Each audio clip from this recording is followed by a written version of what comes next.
آج ہم مسلمانوں کا حال کیا ہے؟ ایک سائنٹسٹ کی تو عزت کریں گے، لیکن اللہ کے رسول صلی اللہ علیہ وسلم کی بات بس سنیں گے، کہیں گے کوئی لاجک سمجھ میں نہیں آتی. ہاں، جس دن لاجک سمجھ میں آ جائے اس دن فخر کرنے لگتے ہیں کہ ہاں ہمارے دین میں یہ بھی ہے. اور جب تک لاجک نہیں اس کی کوئی ملتی یا اس کی کوئی دلیل نہیں ملتی تو کہتے ہیں ہاں حدیث ہے، 1400 سال پرانی بات ہے، اور یہ کہہ کے گزر جاتے ہیں.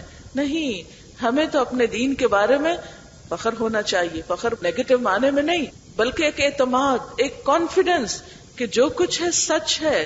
یہ اس انسان نے دیا ہے ہمیں جس کو اللہ تعالیٰ نے اس کائنات کے ہر گوشے تک پہنچایا. اور پھر نہ صرف یہ کہ آپ صلی اللہ علیہ وسلم کی اپنی باتیں، بلکہ آپ اپنی خواہش نفس سے تو کچھ بھی نہیں کہتے تھے. جو کچھ آپ کو ملا وَمَا يَنْطِقُ عَنِ الْهَوَىٰ إِنْ هُوَ إِلَّا وَحْيٌ يُوحَىٰ.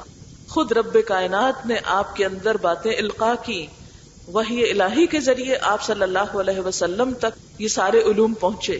یہی وجہ ہے کہ آج آپ اگر جائیں اور لائبریری آف کانگریس میں دیکھیں جہاں دنیا کی مختلف تہذیبوں کا ذکر ہے کہ دنیا کی مختلف تہذیبوں نے کیا دیا. مثلا انگریزی تہذیب نے دنیا کو کیا دیا تو لکھا ہوگا لٹریچر، یعنی انہوں نے دنیا کو لٹریچر عطا کیا.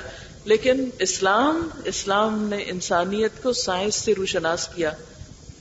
انسانوں کو جدید دوراہے پر، جدید موڑ پر لا کر کھڑا کرنے والا ہمارا دین ہی تھا. آپ کو معلوم ہے کہ صرف آپ صلی اللہ علیہ وسلم کے دنیا سے جانے کے 100 سال بعد 120 ہجری میں پیدا ہوتا ہے جابر بن حیان. کون تھا وہ بلا؟ ابو الکیمیا کہتے ہیں اس کو، کیمسٹری کا باپ. ابو الکیمیا اس کا نام ہے، جس نے کیمسٹری کی بنیاد رکھی. یہ کون ہے؟ جابر بن حیان. عباسی خلافت کے ابتدائی دور میں ہے. مسلمانوں نے نہ صرف یہ کہ سائنس کے مختلف شعبوں میں ایک طرف دین بھی ہے اور دوسری طرف دنیا کا کوئی گوشہ نہیں چھوڑا. علامہ اقبال ایسے ہی لوگوں کے بارے میں تو کہتے ہیں کہ تو ثابت و سیارہ، تمہارے آباء و اجداد کون تھے کہ جنہوں نے ملکوں کی خاک چھان ماری، ہر فیلڈ میں تحقیقات کی اور دنیا کو ایک نئی روشنی بخشی. آج ہم مسلمانوں کو کیا ہو گیا؟ آج ہم اتنے پیچھے کیوں چلے گئے ہیں؟ اس لیے کہ سب سے پہلے تو ہم دو رخی کا شکار ہیں، منافقت کا شکار ہیں. جو کچھ ہم کہتے ہیں وہ کرتے نہیں ہیں. ہماری زبان پہ کچھ ہوتا ہے، ہمارے عمل میں کچھ اور ہوتا ہے. ہم جس دین کو مانتے ہیں، جس قرآن کو مانتے ہیں، اس کو پڑھ کے بھی نہیں دیکھتے، کھولتے بھی نہیں ہیں، سمجھتے ہی نہیں. ہماری میجورٹی 99% مسلمانوں کی میجورٹی قرآن پاک کو صرف تلاوت کے لیے پڑھتی، صرف ثواب کے لیے پڑھتی، صرف ایک بخشش کے لیے پڑھتی ہے. وہ اس سے رہنمائی تو لیتی نہیں. حالانکہ قرآن پاک کے شروع میں ہی کیا فرمایا گیا؟ ذالک الکتاب لا ریب فیہ ھدی للمتقین. یہ کتاب جس میں کوئی شک نہیں، ہر بات سچی ہے اس کی، یہ متقی لوگوں کو ہدایت دینے کے لیے آئی ہے، جن کے دلوں میں اللہ کا ڈر ہو، جن کے اندر شعور بیدار ہو، جو خدا کا خوف رکھتے ہوں، جو سچائی کے حامل ہوں، کیونکہ خدا کا خوف ہی انسان سے سچ بلواتا ہے. تو جن کے اندر حقیقی سچائی ہو، ان لوگوں کو یہ کتاب زندگی کے ہر شعبے میں گائیڈنس دیتی، ہر شعبے میں آپ کو رہنمائی دیتی ہے. آج ہمیں مسلمانوں کو اسی چیز کی ضرورت ہے، اسی کے لیے ہمیں آگے بڑھنا ہے اور باشعور مسلمان بن کر زندہ رہنا ہے. اور رمضان میں چونکہ روحانیت ہوتی ہے ایک عام، اور روزے کا مقصد بھی کیا ہے کہ ہم باشعور مسلمان بنے. لعلکم تتقون، زندہ دل لوگ بنے، دل مردہ نہ رکھیں بلکہ زندہ دل رکھنے والے ہوں. تقوی اسی دل میں ہوتا ہے نا جو دل زندہ ہوتا ہے.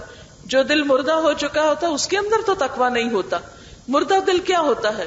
نہ کسی چیز کی طلب ہے، نہ کسی چیز کی خواہش ہے، نہ کسی چیز کا خوف ہے، نہ کسی چیز کی امنگ ہے. بس بے حس ہیں، زندگی گزار رہے ہیں ایک جانوروں کی سطح پر. نہیں، ہمیں جانوروں کی سطح پر نہیں رہنا، ہمیں جانوروں کی سطح سے اوپر اٹھنا ہے. ہمیں ایک حساس دل وہ نہیں جو صرف اپنی ذات کے لیے حساس ہو. ہم میں سے بہت سے لوگ بڑے فخر سے کہتے ہیں میں بہت سینسیٹیو ہوں، لیکن وہ ساری سینسیٹیوٹی کس لیے ہوتی ہے؟ اپنی ذات کے لیے. اگر ہمیں کوئی کچھ کہہ دے تو ہم بہت سینسیٹیو ہیں، اگر کسی اور پر قیامت گزر رہی ہو تو ہم بڑے بے حس ہیں.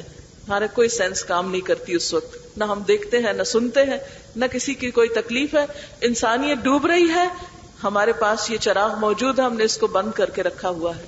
ہم نہ خود اس کو کھولتے ہیں نہ اپنی کامیابی کے راستے تلاش کرتے ہیں اور نہ دوسروں تک پہنچاتے ہیں. آپ دیکھیے کہ اگر کسی شخص کو آپ کنویں میں گرتے ہوئے دیکھیں تو آپ کیا کریں گے؟ آرام سے بیٹھے رہیں. گرتا ہے تو گر جائے، اس کا اپنا قصور ہے، کیوں جا رہا ہے کنویں کی طرف؟ ہرگز نہیں. ہم دوڑ پڑیں گے کہ بچائیں اس کو. آج امت مسلمہ کے پاس ہی وہ نسخہ ہے قرآن جو دنیا اور آخرت کی فلاح اور کامیابی کا ذریعہ ہے. لیکن آج ہم مسلمان لوگوں کو ہلاکت میں گرتے دیکھ رہے ہیں لیکن ہم ٹس سے مس نہیں ہوتے. آج آپ دیکھیں کہ سائنس نے جتنی بھی ترقی کر لی لیکن انسان کا اخلاق کا مسئلہ، انسانوں کے باہم معاملات کا مسئلہ، انسان کی انسانیت کا مسئلہ وہیں پر ہے. جبکہ نبی صلی اللہ علیہ وسلم نے لوگوں کے اندر وہ احساس پیدا کیا تھا کہ حضرت عمر رضی اللہ تعالیٰ عنہ نے جب خلافت سنبھالی تو ایک صحابی ان کے پاس آئے اور آ کر انہیں کہنے لگے، عمر میں تمہیں نصیحت کروں گا، وہ نصیحت جو تمہیں کسی اور نے نہیں کی ہوگی، اور وہ یہ کہ یاد رکھو دریائے فرات کے کنارے اگر کوئی بکری بھی اپنا راستہ بھول گئی تو اس کی پوچھ تم سے ہوگی. یہ خلافت آسان کام نہیں. یہ عام صحابہ کرام کے اندر یہ سوچ کہاں سے پیدا ہو گئی کہ ایک بکری بھی راستہ بھول گئی تو تمہاری پوچھ ہوگی. تمہیں اپنی سلطنت کو، اپنی مملکت کو اس طرح بنانا ہے، اس طرح لوگوں کی خدمت کے لیے کام کرنا ہے کہ ہر شخص کو اس کا حق ملے. یہ وہ لوگ تھے جو اپنی ذات کے لیے سینسیٹیو نہیں تھے، دوسروں کے لیے سینسیٹیو تھے. حضرت عمر نے اللہ کا شکر ادا کیا کہ اللہ کا شکر ہے کہ امت محمد صلی اللہ علیہ وسلم میں ایسے لوگ موجود ہیں جو اتنی سچی نصیحت کرنا جانتے ہیں.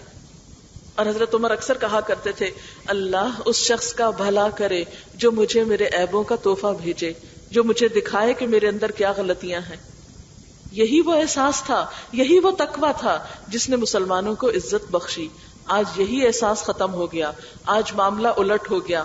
ہم اپنی ذات، اپنی خوشی کے لیے، اپنی مرضی کے لیے تو بہت سینسیٹیو ہیں، لیکن دوسرے انسانوں کے لیے، خواہ وہ بعض اوقات ہمارے گھر کے ہی اندر کیوں نہ کرا رہے ہوں، ان کے لیے ہمارے اندر کوئی احساس نہیں. ہمارے آس پاس کیسے کیسے دکھی لوگ ہوں، ہمیں کچھ پرواہ نہیں. پوری دنیا کہاں جا رہی ہے ہمیں اس سے کوئی غرض نہیں، سیدھے جا رہے ہیں یا الٹے جا رہے. عمر کو تو ڈرایا جا رہا ہے کہ ایک بکری راستہ بھول گئی تو تمہاری پوچھ ہوگی.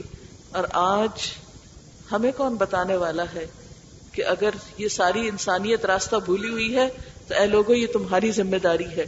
بہرحال میرا اور آپ کا فرض یہ بنتا ہے